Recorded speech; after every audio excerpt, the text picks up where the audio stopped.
Bien, bien, bien. Voy a compartir pantalla. Bueno, mientras se va como ahí compartiendo la pantalla, les voy contando, entiendo que ustedes ya están pudiendo ver. Y entonces, este autor está dentro de lo que es el seno de la unidad 3. Y ese autor es, la unidad 3 se titula lenguaje, o sea que vamos a ver lenguaje de la mano de Saussure, y quizás no les sean como muy ajenos los contenidos o muy extraños, porque en realidad algo de Saussure vimos como infiltrado cuando vimos Benveniste. Benveniste se formó con Saussure. Entonces, cuando exploramos la línea de pensamiento de Benveniste, un poco era ver Saussure, porque han trabajado juntos, escribieron juntos, y los dos son estructuralistas del lenguaje. Bien, acá tienen una foto de Saussure. Él, más o menos para que ustedes lo contextualicen, es de 1857 a 1913, su experiencia vital, podríamos decir. Y en ese rango uno lo puede ubicar dentro de lo que es la modernidad. Para que ustedes se imaginen, y un poco enlazando con sus problemáticas sociológicas y antropológicas, él es un autor de la modernidad, es decir, que está ahí asociado a la emergencia de las disciplinas científicas, de la ciencia. Entonces decimos que él propone una ciencia que estudia el lenguaje, ¿no? Por eso lo contextualizo en la modernidad, donde emergen las ciencias, porque él propone una ciencia que estudia el lenguaje, que es la lingüística. Se conoce como el padre de la lingüística, el padre de la ciencia que estudia el lenguaje. Y esto entonces nos lleva a decir cómo entiende Saussure, ¿no? A la pregunta, ¿y cómo entiende Saussure el lenguaje? Ahí se me fueron como muchas veces que apreté. El lenguaje, para este autor, como lo veíamos en Benveniste, es una capacidad humana, o sea, propia del ser humano, universal, de todos los seres humanos, no del mundo animal, sí, del ser humano, y que permite expresar pensamientos, sentimientos, donde están mediando o es a través de los signos. ¿Bien? Entonces, es una capacidad humana universal para expresar pensamientos y sentimientos a través de signos. Ahora, ¿qué es lo que ocurre o cuando hablamos de signos? O sea, ya esto nos ubica, hacer esta definición, referencia a esta definición nos ubica en cómo entiende él entonces significación y comunicación allá, cuando lo veíamos en Rodríguez, lo veíamos como cuestiones separadas. Vuelvo a recordarles que habíamos dicho que comunicación y lenguaje no eran lo mismo, que comunicación era un proceso más amplio comparativamente al lenguaje, porque abarcaba de la expresión corporal, si yo hago un gesto para el otro. En cambio, dentro de todo el abanico de formatos en los que puedo presentar un mensaje está el verbal. Y cuando ya estoy pensando en eso, estoy pensando en lenguaje, en los términos de este autor. Y entonces decimos que comunicación y lenguaje no son lo mismo, pero sí que sí hay lenguaje entonces en el mundo humano y que podría haber comunicación en el mundo animal, que era lo que veníamos problematizando en las unidades anteriores. ¿Ven cómo se empiezan a relacionar los contenidos? Y decimos que no solamente entonces lenguaje está dentro de lo que es la comunicación, sino que cuando este autor hable de signo, va a hablar dentro del lenguaje. O sea que para él un signo va a ser un signo lingüístico. O sea, de ahora más, cuando hablemos de significación en el campo teórico de Saussure, es signo lingüístico. O sea, es el signo dentro del lenguaje. ¿Bien? Y ahora veremos qué es un signo lingüístico. Vamos con el signo lingüístico. Un signo lingüístico para él es básicamente, él lo define como una entidad, o sea, algo que existe a nivel psíquico en las personas. Por eso tan importante es este autor para la psicología, de hecho, por eso el nombre de la materia, porque la materia se llama semiología. Y se acuerdan que nosotros allá al principio cuando decíamos semiología versus semiótica, que semiótica era un término propuesto por Peirce, mientras que semiología es un término propuesto por Saussure. Entonces, cuando hacemos referencia a semiótica versus semiología, la noción de signo en cada autor era distinta. porque uno era un filósofo en un contexto norteamericano preguntándose por cómo conocemos al mundo y que es mediante signos. En cambio, semiología decíamos que era, de alguna manera, la referencia a las distintas también entes de este mundo, pero estamos pensándolo en términos de aspecto social y comunicativo con un otro, ¿no? Recuerden esto de que no somos seres aislados, que siempre estamos con un otro, y en ese estar con un otro me comunico a nivel verbal con el otro, entonces él piensa lo sígnico ahí. Ve que son distintas perspectivas, ¿no? Él desde la semiología plantea lo sígnico como en el contexto de la verbalización, de las expresiones verbales, las palabras. Entonces, cuando uno hace referencia a lo que es un signo lingüístico, tiene que tener en cuenta que es a nivel mental, ¿en qué sentido? Y ahora lo vamos a ver. Él dice que un signo lingüístico es una entidad, algo, que tiene dos elementos en juego. O sea que mientras Peirce pensaba el signo a nivel triádico, este autor lo piensa a nivel bifacial, bipartito, es decir, que hay dos elementos en juego. Entonces tenemos significante y significado en la obra de este autor. No es complicado. El significado básicamente es el concepto que yo manejo sobre algo que existe en este mundo. Hay quien existe un árbol, por ejemplo, ¿no? Un árbol es un ente existente en este mundo. ¿Cuál es el concepto de árbol? ¿Cómo definen árbol? ¿Qué es un árbol? Lo que tiene un tronco, ramas, hojas. Correcto. Un pedazo de tronco con ramas, raíces, hojas, una copa, que se llama copa. Bueno, esas son como unidades mínimas de sentido que conforman el concepto de algo. En este caso de árbol. ¿Sí? Si yo le dijera perro, ustedes me podrían decir animal de cuatro patas que ladra, mueve la cola y es un mamífero, no sé. Eso sería el significado. ¿Bien? Ahora dice que ese significado, esos conceptos, son conceptos a nivel mental, además, porque ustedes no lo fueron, ahora yo les pregunté y no lo fueron a buscar un diccionario, lo evocaron en tu mente. ¿Se dan cuenta? Una representación. Claro, Es a la una definición que uno tiene. La definición que uno tiene acerca de algo implicaría ese concepto, ¿no?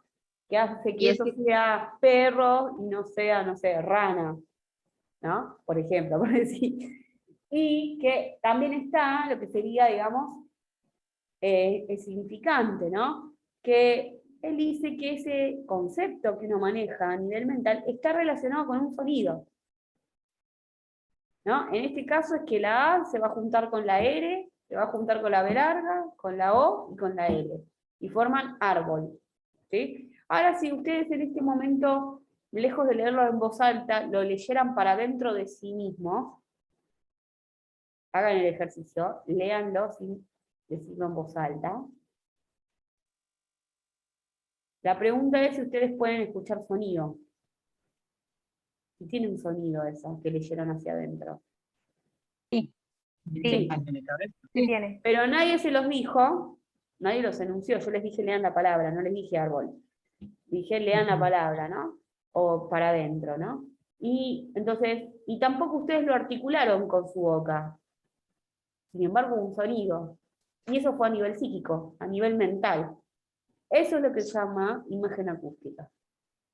Es como una huella sonora, dice él, en la mente de todo hablante. Pero que sí o sí tiene que ver con la lectura, sí o sí tiene que ver con cómo deletrear la palabra. Sí, por articulación de sonidos. ¿Y qué pasa con la gente que no sabe cómo se escribe? Bien, es una muy buena pregunta. En realidad él lo que dice es que él se centra a estudiar lengua oral, no escrita. Hay otros autores que se han planteado el trabajar con eso, que es Van Dyke, pero no entran en el programa de esta materia. Pero sí existe el estudio de la lengua oral. Y ahora voy a explicar por qué digo lengua y no lenguaje. O bueno, lo explico ahora. En realidad el lenguaje él dice que es muy difícil de ser estudiado, Porque si ustedes se ponen a pensar, nosotros podíamos estudiar el lenguaje de cuántas maneras. ¿Se acuerdan de cuántas maneras les decía yo que antes que podíamos estudiar lenguaje en varios aspectos? En el sonido, en la fonología, en la sintaxis, que es la relación entre las palabras, en la semántica, que es el significado de las palabras, en la pragmática, que es el efecto que tengo en el otro con lo que digo, ¿sí? Entonces, en tanto ocurre todo esto, o puedo estudiar en todos estos aspectos, el autor dice, hay que descomponer. Acuérdense lo que veíamos en Benveniste, que él habla de descomponible es igual a analizar, ¿no? O sea, para analizar tengo que descomponer algo, porque son estructuralistas. y ahora repaso lo que era estructuralismo y todo, ¿no? Entonces, como que él dice que uno puede estudiar el lenguaje en dos aspectos, o que lo componen dos hechos o dos elementos, que es la lengua y el habla. Que la lengua es básicamente un conjunto de signos lingüísticos, que están relacionados entre sí con ciertas lógicas. Y que el habla es el uso de ese sistema de signos lingüísticos. Yo ahora estoy hablando para ustedes, y estoy produciendo un signo lingüístico tras otro, de la lengua española rioplatense. Pero él se centra, como decía, en lengua oral, no en la escrita. Por ende, esa problemática es interesante, está muy bien la pregunta, porque uno dice, ¿qué pasa con alguien que por ahí no escribe? No, pero no escribirá, o tal vez que digas, no lee, sin embargo, supongamos que escucha, y en tanto escucha al otro, esa impresión sonora queda en su mente. Porque nosotros no nacemos, nacemos con la facultad del lenguaje, dice, ¿no? Con esa predisposición al habla, a hablar, ¿no? Pero no nacemos de antemano conociendo ese sistema de signos lingüísticos, sino que lo que hacemos es escuchar a nuestros cuidadores, a mamá, papá, abuela, abuelo, tía, el cuidador, el que esté a cargo de la crianza, nos habla de manera constante. Eso se llama entrada lingüística, es decir, lo que vos escuchás de las personas que te cuidan, o input materno también. Me estoy congelando, ¿no? Vamos. Pero me escuchan, ¿verdad? Sí, sí. Sí, Bien, entonces decía que uno tiene la entrada lingüística, o sea, quienes escuchan a los cuidadores en los entornos de crianza, y se va apropiando de los distintos significantes que están relacionados a los distintos significados en los que nos manejamos en nuestra sociedad. Porque si yo fuera otra sociedad, ya no sería árbol el significante. Qué sé yo, si yo me voy a Inglaterra, Norteamérica, no va a ser árbol. ¿Cuál va a ser el significante del pedazo de tronco con ramas y hojas? tree. Exacto.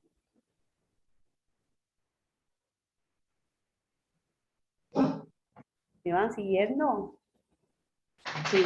Sí, No es Sí, complicado igual. Es como, Sí. no es difícil, no es difícil. Es amigable. E interesante además, porque uno puede decir tantas cosas. Perdón, ¿cómo decían? Pensé que iban a decir algo, ¿no? Bueno, entonces, ¿se entiende hasta acá lo que vengo diciendo? Estamos diciendo que entonces el lenguaje es una capacidad humana universal que nos permite comunicar mediante los signos lingüísticos pensamientos, no sé, sentimientos, susceptibles futuras acciones, etcétera, actitudes, demás. Se escucha un ruido. ¿Sí, no? Me hace acordar una película de terror. Que no me acuerdo cómo se llama, que aparecía el mismo sonido. se escucha re feo. Hay un micrófono abierto. Es Sí. el micrófono de Margarita. Margarita, tenés un espíritu en tu casa, tenés a Juan Carlos.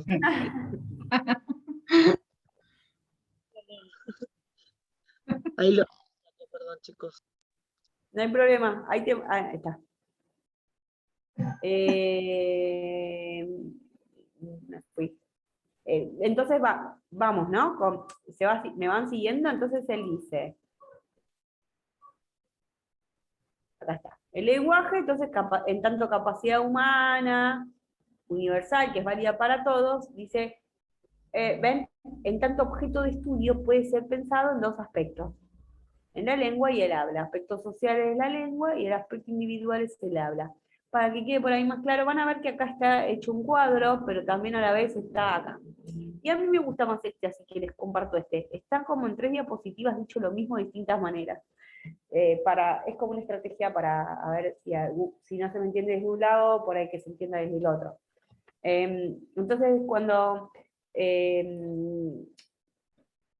Saussure entonces concibe o entiende el lenguaje como algo tan complejo de ser estudiado, por eso dice que es multiforme, irregular, que es necesario considerar sus dos hechos o elementos, que son la lengua y el habla. Acá tienen, ven que lengua tiene al lado la palabra clave sistema, porque es un sistema de signos lingüísticos. O sea, cada uno de estos signos lingüísticos que tienen dos caras, significante y significado, se relacionan con otros signos lingüísticos y forman un sistema, que es lo que se llama la lengua.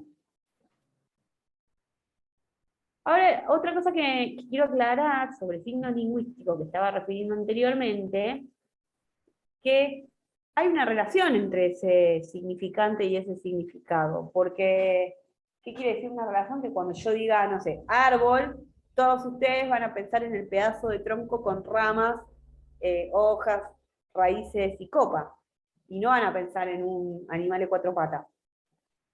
Entonces, ese enlace entre lo que yo estoy enunciando a nivel verbal y lo que estoy refiriendo a nivel conceptual es arbitrario. Él dice, no hay nada natural en que llamemos al árbol árbol, o que lo refiramos al árbol árbol. Podría llamarse perro, no sé, dinosaurio, alfajor. Podría tener, es lo mismo en realidad. No hay nada natural en que llamemos las cosas de la manera en que las llamamos. Es más, si más lejos me voy a otro lugar y ya no se llama árbol. O ya no, la imagen acústica ya no es árbol.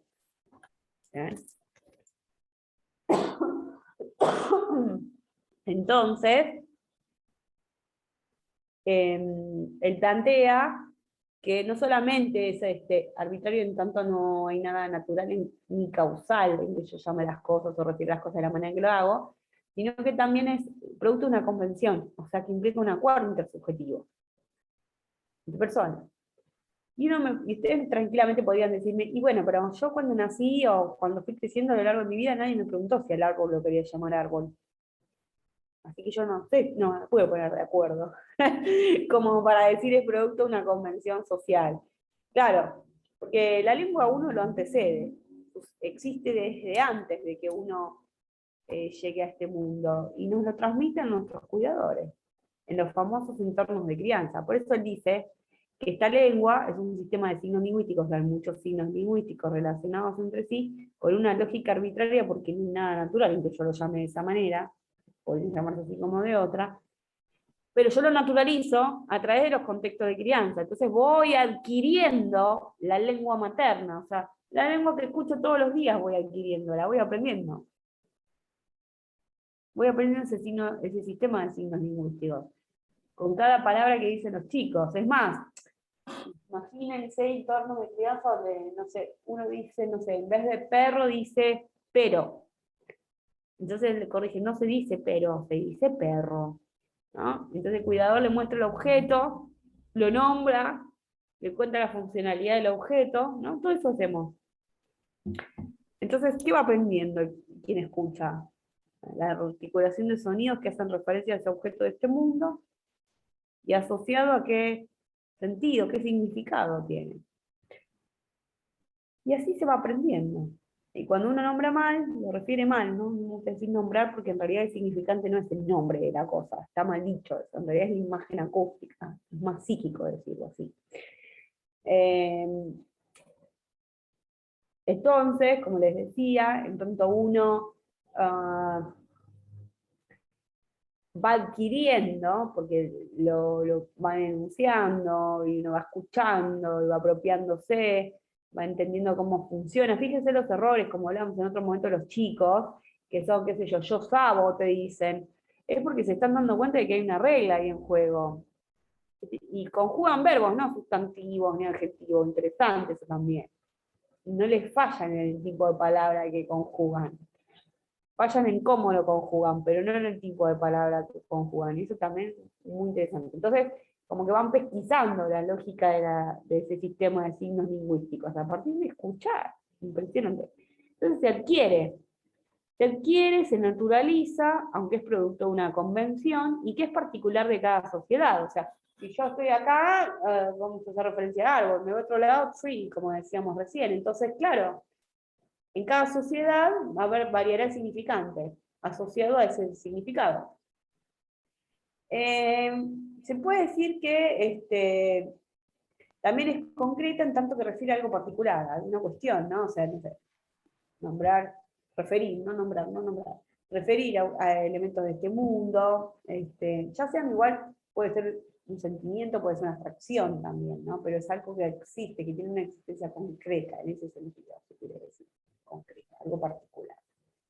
Y se dice que es una totalidad en tanto que tiene lo que se llamaría una visión sistémica de la lógica de cómo se relacionan estos signos. Para él, los signos lingüísticos son elementos que forman parte de un sistema que sirven a un fin, ¿no? Por ejemplo, comunicar las ideas, los pensamientos, etcétera.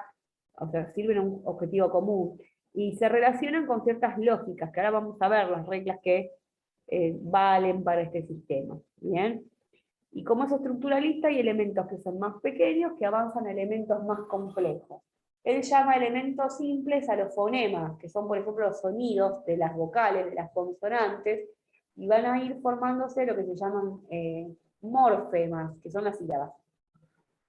Y esas sílabas, a su vez, configuran palabras, y a su vez esas palabras configuran oraciones, y esas oraciones configuran razonamientos, argumentos, etcétera, párrafos, donde hay articulaciones de oraciones, con lo cual va de lo más simple a lo más complejo, y lo más complejo no puede existir si no existe lo más simple. No puedo armar un argumento si no tengo combinatorias de consonantes con vocales. ¿Me siguen lo que estoy diciendo desde el estructuralismo del lenguaje? Sí. Y siguen una lógica integrativa, o sea, se integran, están integrados entre sí. Y él habla, como les decía, es el uso. Él dice que es el uso del sistema, él lo llama acto individual, porque cada uno de nosotros habla, acto individual de voluntad e inteligencia, o sea, voluntariamente yo ahora estoy articulando consonantes con vocales para contarles a ustedes la teoría de Saussure. ¿Bien? Ahora, en el segundo punto dice que el habla es lo que permite la evolución de la lengua. Cuando hablamos de evolución no hablamos en pos de decir evolución como algo mejor o como algo peor, sino en términos de cambio. ¿Sí? ¿Qué quiere decir? Era en lo que términos de- hablábamos, profe, era lo que hablábamos el otro día de que la Real Academia se ha ido adaptando a las nuevas palabras que han salido porque ya se utilizan. ¿El Como habla? lo que hablábamos el otro día, sí, exactamente. Exactamente. Bueno, hay todo un conflicto con esto, porque, a ver, la cuestión con la Real Academia Española, acá estamos en la lengua española rioplatense, o sea, estamos hablando en contexto de Argentina, ¿no es cierto? Y saben que aquí hay diversidad cultural y que hay pueblos originarios, ¿no? Entonces, el tema es, acá hay todo un conflicto, ¿no? A nivel, diríamos, cultural, en los términos de, no me quiero meter en antropología y sociología, no me quiero ir a las ramas, solo contarles esto, ¿no? O sea, la Real Academia Española tiene como objetivo analizar los cambios lingüísticos, o sea, los cambios que hay en el lenguaje, procurando que se conserven ciertos modismos, ¿no? Pero estamos hablando del contexto de España, ¿no? Y acá estamos en Argentina, donde no me voy a poner a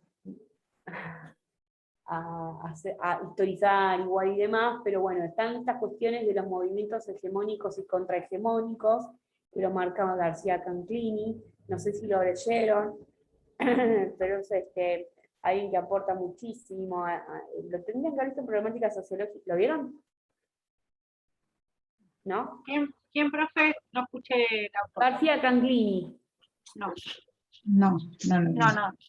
Bueno, porque él plantea como que de alguna manera hay una posición de una cultura como que esté en posición hegemónica respectivamente a otra, y que de alguna manera dictamine o marque lo que se debe hacer, ¿no? Y hasta qué punto eso no es un aplastamiento cultural. ¿Sí?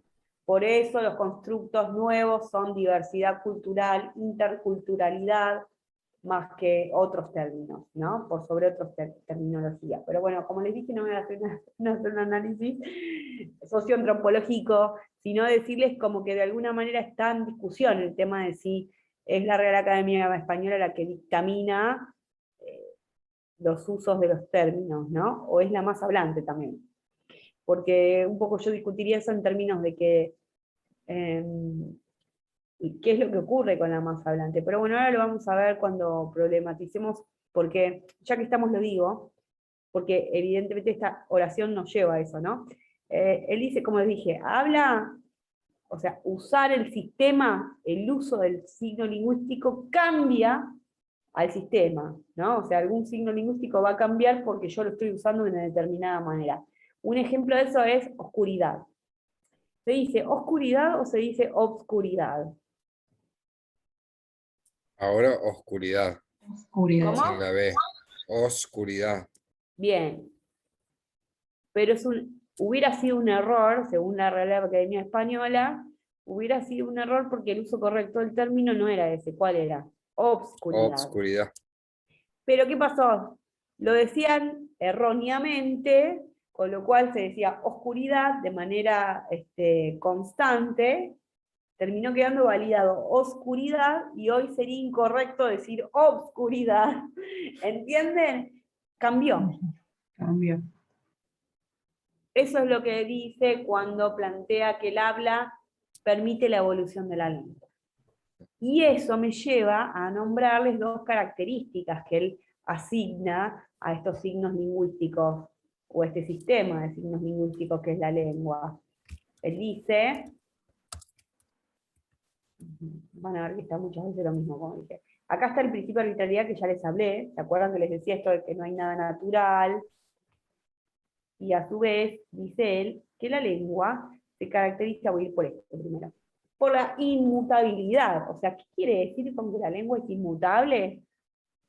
Él dice, bueno, ya por el principio de arbitrariedad decimos tenemos naturalizado una cantidad de signos lingüísticos que refieren a los distintos elementos concretos de este mundo, y que nos antecede, y que nosotros naturalizamos esa arbitrariedad, esa convencionalidad, y nos apropiamos de ella y la repetimos.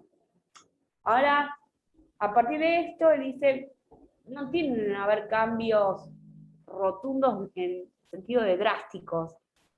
¿Alguien vio la serie, el capítulo de la serie que yo les había compartido? Mención desconocida. Sí. Dejan Profe, hablar todas palabras raras. profe, ¿Se ¿qué es la acuerdan serie qué pasó? de Prime Video? No, ¿no? La serie que está en ¿Cómo? Prime Video. Es la serie que está en Amazon Prime.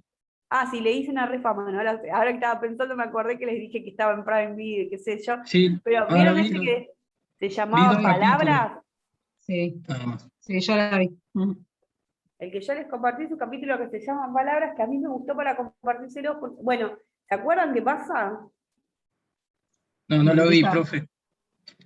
Y no quiero Y que me yo- lo spoile. Voy a desconectar. No, mentira, profe. Bueno, un poco, muy por arriba. O sea, ¿qué pasaría si el día de mañana nos levantamos y cambió toda la lengua? Nadie entendería No nada. entenderíamos nada. Estamos al horno, o sea, no, no podemos. A ver, ¿qué pasaría primero si cambia un signo lingüístico? Supongamos que yo el día hoy, en un rato, a los minutos ahora les digo, sí, cucaracha, zapato. Justo hubo una relación de ideas, porque podrían decirme que con a la cucaracha la maté con el zapato, por ejemplo, ¿no? O que Justo, tenés pero una a ver, cucaracha dentro del zapato. Fue lo que yo podría pensé. ser. Pero supongamos que yo les diga, no sé, cucaracha o zapato, y les muestro bueno, también podría ser que sea un video. Bueno, no importa, la cuestión es que yo les diga, Cucaracha, cucharita. bueno, cucaracha, cucharita, siempre me trabo, ¿eh? Y entonces ustedes me digan, ¿qué le pasó a la profesora? Se brotó, ¿no? Puede que me digan, porque generalmente el lenguaje tiende a ser un indicador de que algo puede no andar bien. En el caso de la psicosis, un indicador de psicosis es el lenguaje desorganizado. ¿Qué es el lenguaje desorganizado? Se perdió la idea directriz, no hay idea principal, se fueron por las vertientes, y miren que yo me subí por las ramas mucho, pero es cuando se queda en la idea secundaria o en alguna idea bizarra, y se perdió total y absolutamente el hilo conductor en la idea que te están transmitiendo a nivel verbal. También pueden ser indicadores de algún tumor, esto. De repente un día una persona se levanta y le dice, no sé, al desayuno le dice dinosaurio. Y hay una palabra cambiada, 2, 3 palabras cambiadas en su discurso. Y suena raro. Entonces, claro, que eso pasara podría ser un indicador de alguna patología o, no sé, también podría ser que nos ponemos de acuerdo todos los chicos de la clase de semiología, decimos al desayuno a partir de mañana le decimos dinosaurio.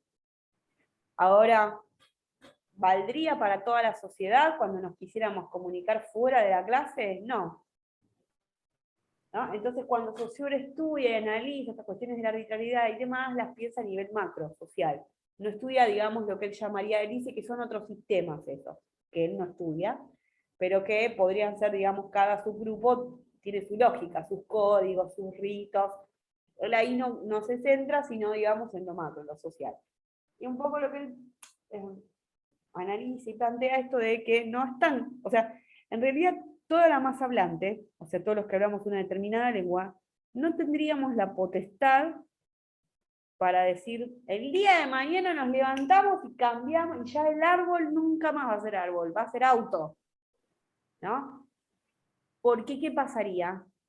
¿Qué pasaría si el día de mañana decimos, basta, no va a ser árbol, va a ser auto? No nos entenderíamos. Nos costaría van a entendernos, Nos claro. cuesta. Va a haber un porcentaje de Nos personas que se van a negar, resistiríamos. Va a haber no van a gran aceptar. resistencia. Ah, Él dice que es la inercia de la masa hablante. Va a haber resistencia, porque si igual es lo mismo, que yo al árbol lo llame árbol, o lo llame auto, ¿para qué lo voy a cambiar? Y me requiere más esfuerzo, además cognitivo, a nivel memoria, etcétera. Es decir, bueno, a ver, ¿cómo era que lo llamaba antes? ¿Cómo es que lo llamo ahora? Bueno, pero es lo que Va a pasa haber con el resistencia. lenguaje inclusivo. Es lo que pasa ¿Cómo? con el lenguaje inclusivo. Claro, ¿O no? porque este autor Decir todos, permite, decir todes. claro. Claro, ahí el Una gran parte debate que que se hay repite. sobre el lenguaje inclusivo gira en torno a ver cómo, gira en torno a esto, a la inmutabilidad del signo, quienes están, digamos, en contra, justamente, ¿no? La resistencia de la masa hablante se evidencia, el argumento en contra del uso del lenguaje inclusivo está sustentado en la inmutabilidad del signo ligado a la arbitrariedad. Ese sería el argumento de los que estén en contra. Ahora, lo curioso, sin embargo, lo que plantea este autor es que también es mutable el signo. Y ahí vienen los que argumentan a favor. Entonces ven que es compleja, digamos, la problematización. Vieron que yo les dije, yo no voy a decirles cómo pensar en lo teniente a la temática, sino que les cuento la diversidad de enfoques, Sí, o no, digamos, me donde parece separa un como argumento y donde un separa el ejemplo otro súper argumento. claro. Y está No digo, pero es que no es que queramos recurrir siempre al mismo tema, pero me parece un ejemplo súper claro. Sí, porque ayuda a entender mutabilidad e inmutabilidad, porque él dice, como uno podría decir, parece que el autor enloqueció. Me habla de que es inmutable y de que es mutable a la vez, o sea, se está contradiciendo, o cambia o no cambia. Y él dice, no cambia, pero cambia. No cambia de manera repentina, pero Claro. cambia a lo largo del tiempo con el uso. Profe, justamente esto que estamos hablando ahora de Saussure, ¿no? Me hace pensar, vi un video hace mucho tiempo, un experimento en YouTube, donde hay un salón de clases, ¿verdad? Con unos cuantos alumnos y un profesor, y el profesor cierra la puerta y les dice, ¿de qué color es esta carpeta? Y dicen, roja. Y el profesor les dice, no, A partir de ahora esta carpeta va a ser verde y todas las personas que entren por esa puerta voy a preguntar de qué color es esta carpeta y todos vamos a decir que es verde. A medida que las personas entraban a la sala y se Es iban buenísima. sentando, él preguntaba, ¿de qué color es esta carpeta? Y las personas que ya sabían decían el color, ya se me olvidó, rojo. Y las demás que estaban nuevas entrando decían verde. Entonces, iba pasando así, la persona se resistía a decir que era de ese color porque lo veía. Pero como todos contestaban que era ese color, la persona cedía. Y así sucesivamente y se repetía hasta que al final de la clase todos decían que la carpeta era verde, pero en realidad la carpeta era roja. Justo me hizo pensar en eso, o sea, es inmutable, no, y también es inmutable y también no es inmutable porque va cambiando a medida que pasa el tiempo. En este caso fue el ejemplo de lo que duró la clase, fue cambiando las personas que fueron entrando. A Excelente. pesar de la resistencia. Profe, es inmutable Excelente. hasta que la masa lo acepte, ¿no? Por eso se dura Es años, ¿no? excelente el término. Primero, una cosa que quiero decir que también es un buen ejemplo de conformidad social. Es un fenómeno que se estudia en psicología social en tercer año, que es como la línea de la influencia social. Y cómo el grupo te atraviesa. Te atraviesa aunque vos te estás persiguiendo algo que no es para estar conforme con el grupo, por eso es conformidad social. Para estar en conformidad con el grupo vas a consentir con el grupo, aunque sea contrario a lo que vos estás viendo a lo que dicen. ¿Cómo negociar? Hay un montón de experimentos así, muy interesantes. Muchos. Tan bárbaros. Ese me encanta también en la carpeta. Claro, acá el tema es que tenés como la inercia del grupo, que atraviesa la individualidad, digamos, ¿no?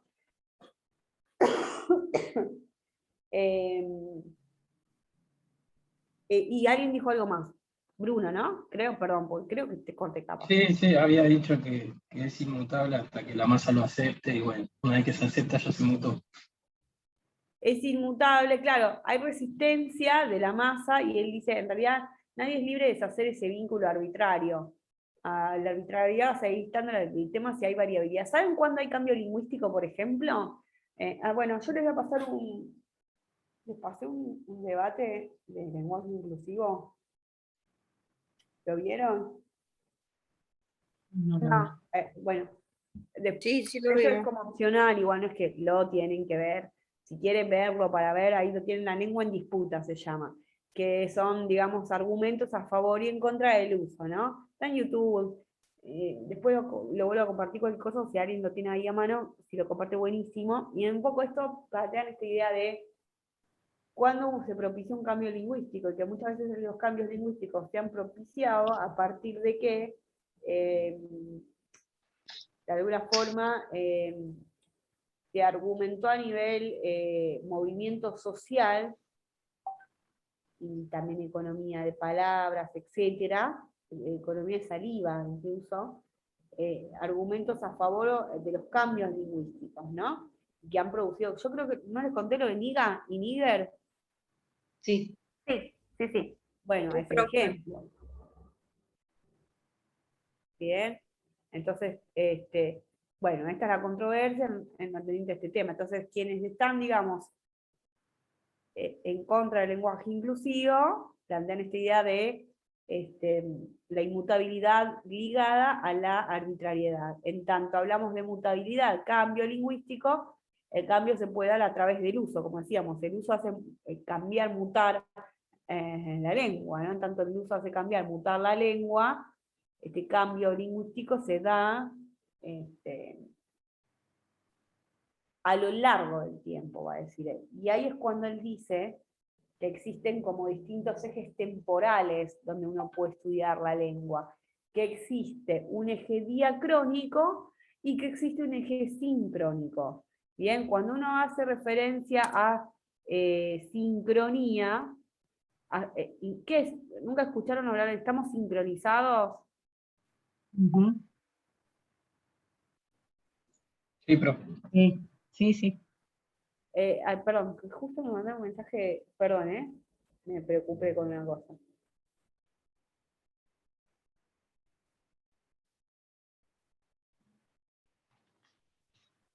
Bueno.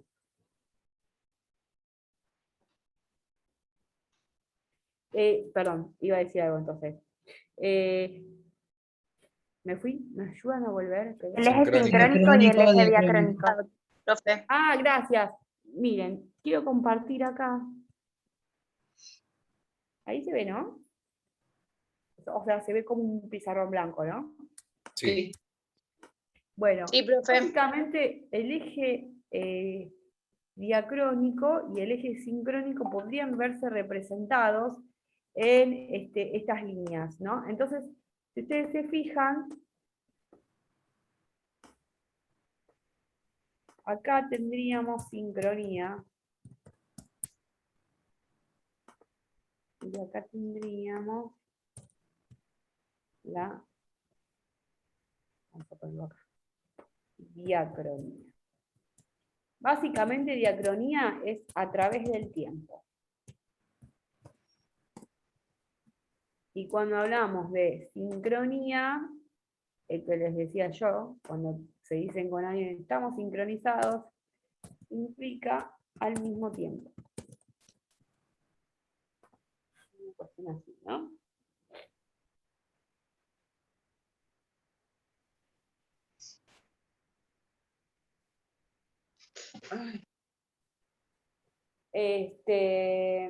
Entonces, sincronía al mismo tiempo, diacronía a través del tiempo.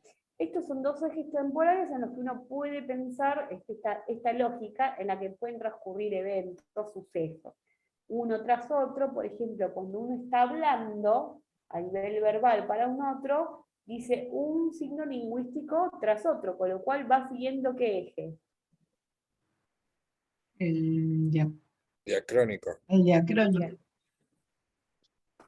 diacrónico. Acá digo un signo lingüístico, acá acá digo otro. Les pongo estos cositos porque acuérdense que los signos lingüísticos se supone que tenían dos caras, entonces aprovecho la línea y me queda significante y significado.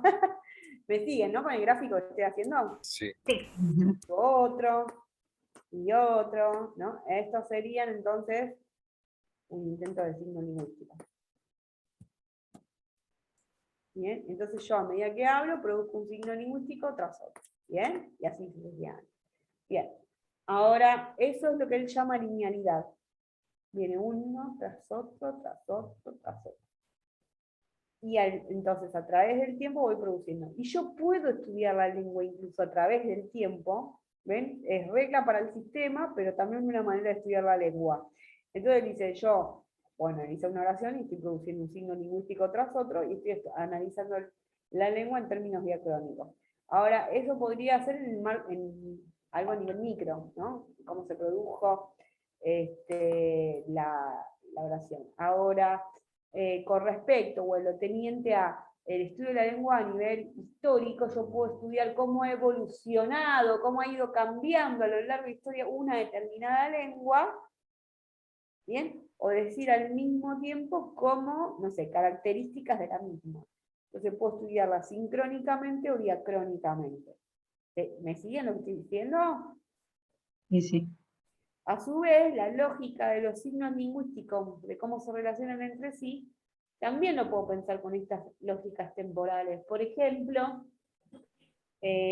yo cuando estoy, como les decía, digo una oración, la oración está siguiendo un eje lineal, o sea, diacrónico, sucesión de signos lingüísticos tras otro.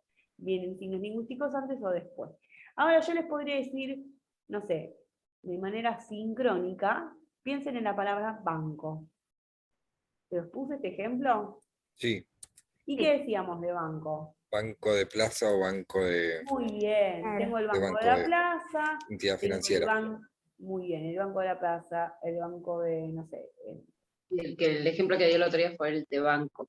banco de sangre, banco de apoyo, banco de la entidad financiera, banco de donde me siento en la plaza, y etcétera, etcétera. Banco de bancar, ¿Cómo? banco de bancar. Esa era Muy bien. el ejemplo. De apoyo. Hay una publicidad que incluso hicieron con esa polisemia, la diversidad de sentidos que evoca, que creo que yo se los conté, creo, no me acuerdo qué banco era, y no me acuerdo si lo compartimos también. Pero Sí, que había dicho que era yo te banco y era yo una te publicidad de un banco, banco. exacto. Entonces, un poco, a nivel, entonces, sincrónico, Al mismo tiempo, banco puede referir a todos esos sentidos, pero yo decodifico el valor, es decir, o sea, qué vale, cómo entra en juego con los demás, las relaciones de los otros elementos a partir del eje diacrónico. Si digo yo te banco, me estoy dando cuenta de que me lo está diciendo, el valor de yo te banco me lo está diciendo en el sentido de apoyo financiero, pero no, apoyo, yo te banco sería apoyo de apoyo, no financiero. Emocional. Apoyo moral. Si digo me voy al banco. Podría ser financiero también. También igual, sí, está bien, verdad, estaba pensando. Podría ser financiero. Que sería más común. Sí. Bien, entonces, vuelvo. ¿Ah?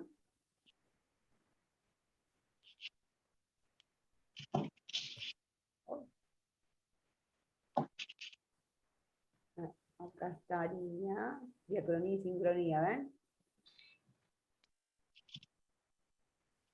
Hablamos de términos coexistentes también. Ahora vamos a ver por qué sincrónicamente podemos decir que son coexistentes. Bueno, no se los digo ahora. En realidad, también sincrónicamente yo podría hacer agrupaciones de distintos signos lingüísticos. Por ejemplo, por familia de palabras. ¿Qué eran las familias de palabras? ¿Se acuerdan? Sí, las palabras que tienen la misma raíz. Las que buscamos por asociación. Bien. Por ejemplo, yo Aprendizaje, entiendo que aprendiz. muy aprender. bien. Excelente, ¿no? Entonces yo puedo hacer distintas agrupaciones, ¿verdad?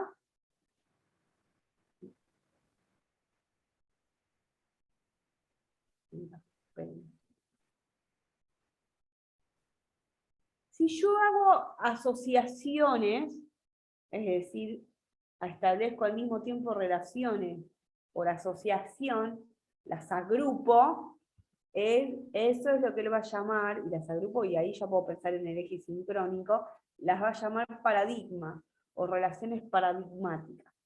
En cambio, cuando yo las pienso en un sentido lineal de sucesión, él las va a llamar relaciones sintagmáticas o sintagmas. ¿Bien? Viene de la sintagmática, viene de la unión o relación de las palabras que se van evocando secuencialmente. Exacto. A eso hace referencia. Acá dice carácter lineal, ¿ves? Las palabras contraen relaciones fundadas en el carácter lineal de la lengua. Un término adquiere valor porque se opone al que lo precede o al que lo antecede. ¿Qué quiere decir esto? Que un núcleo no va a ser lo mismo que un modificador, ¿no? Él dice que en realidad en la lengua no hay más que diferencias, porque claro, yo diferencio el núcleo del modificador, el modificador afectará al núcleo, pero no es el mismo tipo de palabra. Con un sustantivo puedo añadir un adjetivo, pero no es el mismo tipo de palabras, son diferentes. Incluso él va a decir que el concepto de valor lo puedo codificar en que en la lengua hay singular y plural, femenino y masculino. Bueno, el femenino y masculino hoy cuestionado por el lenguaje inclusivo. Básicamente entonces el punto es que en tanto género y número se podría decir o se plantearía esto de que se oponen, son opuestos. Entonces yo sé que cuando estoy hablando de singular, lo enuncio de una manera, cuando hablo del plural o refiero al plural, le agrego la S, la ES, según qué lengua, además. ¿No? Pero que plural se opone a singular. Singular uno, plural más de uno. Son opuestos. Profe, disculpe, ¿podría de estas sintagmáticas dar un ejemplo? Sí, no sé, yo te banco lo que estábamos diciendo antes. Entonces, yo sé que, no sé, ahí hay un sujeto, bueno, no sujeto, podríamos decir, bueno, encima banco es la acción de bancar, así que ahí tendrías un núcleo verbal, hay un sujeto, que es el núcleo del sujeto sería yo. Todos los análisis sintácticos que hacían anteriormente, ahí estaríamos marcando el carácter lineal en los términos de que hay una sucesión y que el término en el que vos te posicionás es diferente al que viene antes y al que viene después. Claro, como por ejemplo, cuando uno dice estoy en el banco, no es lo mismo que decir yo te banco, porque la palabra banco va a tener una connotación diferente Cuando decís yo te banco, a estoy en el banco. Cuando decís estoy en el banco, puede hacer referencia a un banco de plazo o a un banco financiero, y cuando decís yo te banco, tiene un significado de apoyo. Entonces, a eso refiere cuando tiene un valor diferente porque se opone al que le antecede o al que le sigue, ¿no? Como a eso hace la referencia de la Está muy bien. de la lineal. Gracias. Y en el caso de lo paradigmático, uno dice, yo puedo hacer asociaciones, ¿ves acá? Las relaciones paradigmáticas implican, yo puedo establecer distintas asociaciones, ya sea por el significado o por el significante, es decir, o por el concepto o por la imagen acústica, ¿sí? Entonces, por ejemplo, ejemplos de relaciones sintagmáticas, o sea, de asociación, según el concepto, lo que estaba diciendo el compañero hoy. No sé, educación, enseñanza, por ejemplo, porque conceptualmente son palabras que yo las puedo relacionar, asociar. En cambio, si yo lo pienso desde el aspecto de imagen acústica, esa cara, entonces yo podría hacer asociaciones a partir de, como las rimas, porque suenan igual. Temblanza, añoranza, balanza, Danza. claro, todo que sea ansa, terminación ansa. Entonces esas relaciones paradigmáticas en tanto implican asociación por la articulación sonora. En cambio en la otra son asociaciones basadas en articulaciones conceptuales.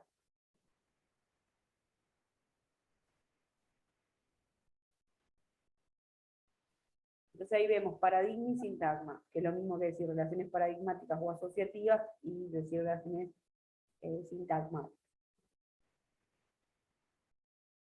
Y hablamos del concepto de valor, que acuérdense que él dice que el valor es como, de alguna manera es un término que viene de las ciencias económicas y que él lo instaura dentro de este sistema para que entendamos que en la lógica del sistema siempre es desde la diferencia, que siempre se están diferenciando un signo lingüístico del otro, porque no es lo mismo, como les decía, un tipo de palabra adjetivo que sustantivo, ya son diferentes. Entonces esa lógica piensa el sistema, en la lengua no hay más que diferencia, llega a decir.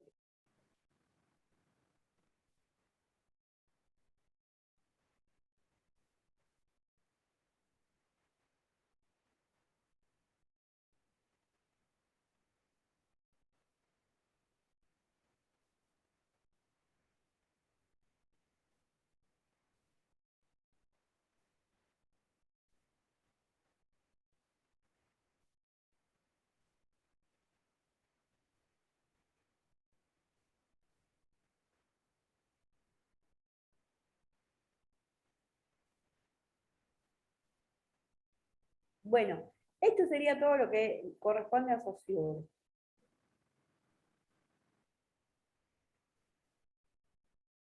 Un poco la pregunta que consigue a continuación sería qué dudas tienen, qué les parece el autor, qué comprende. Yo tengo una pregunta, tal vez más de una. Cuando al principio dijiste que se relacionaban con algunos aspectos psicológicos, aparte de lo que mencionaste de la psicosis, me preguntaba con qué otros autores se podría relacionar. Yo tengo hipótesis varias, pero no sé cuáles. No sé si es con esto de que es constructivista, si verdaderamente estuvo relacionado con algún otro constructivista en cómo se enseñaba el lenguaje y demás. Cuando uno ve estructuralismo como corriente en sí misma, no puede dejar de ver este autor. Es como el expositor del estructuralismo. Es uno de los más importantes dentro del movimiento. O sea que también el estructuralismo no comprende solo la psicología, sino atraviesa a toda la disciplina. Entonces ahí tenés vínculos para todos lados, digamos, ¿no? Lévi-Strauss es un antropólogo estructuralista, donde también podés relacionar con este autor porque tiene una visión similar. Ahora podrías irte a la epistemología y pensar en Juan Zamaja, que se ven fundamentos epistemológicos en segundo año, la materia, y se ve el autor. Entonces ahí tenés como una lógica también de pensamiento análoga. Y así podríamos hacer múltiples relaciones con distintos pensadores, ¿no? Desde la similitud, desde la diferencia también. Claro, yo lo pensaba desde el lado del habla, que lo dice, Sí, que los actos del habla son internos, pero la lengua es externa, o sea que en realidad lo estás aprendiendo con un otro. Yo lo pensé desde ese lado. Pero porque claro, yo siempre voy a Vygotsky, es así, en la vida me llama. más que interno y externo, él ya los instituye como, los plantea como psíquicos. Entonces, si bien existen a nivel mental del hablante, los pone en formato verbal para un otro, ¿no? Creo que un poco tal vez es eso, ¿no? Lo de interno y externo entiendo que sería desde esa lógica.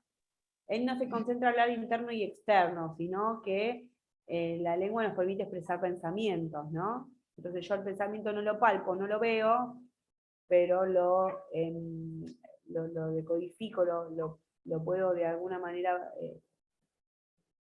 observar a partir del formato verbal, la expresión verbal de alguien, ¿no? Expreso una idea.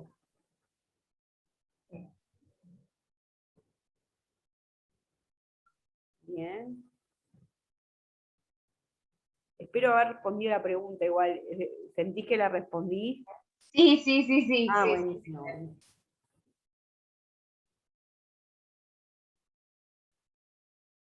¿Alguien más quiere preguntar? ¿Comentar? Y yo me río un poco también porque no sé si alguien ve Capusotto, pero es un humorista, ¿no? Argentino, que juega mucho también desde la cuestión irónica y me divierte mucho, no sé si vieron, hay un sketch que se llama Habla Bien, y me gusta mucho jugar con esto de lo que uno ve, ¿no? En Saussure, a ver si lo tengo acá. Ahí lo mando al grupo, como sabes que. Aclaro que es humor irónico, ¿no?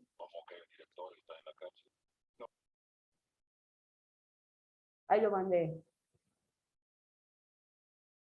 Después lo pueden ver como para reírnos un poco también.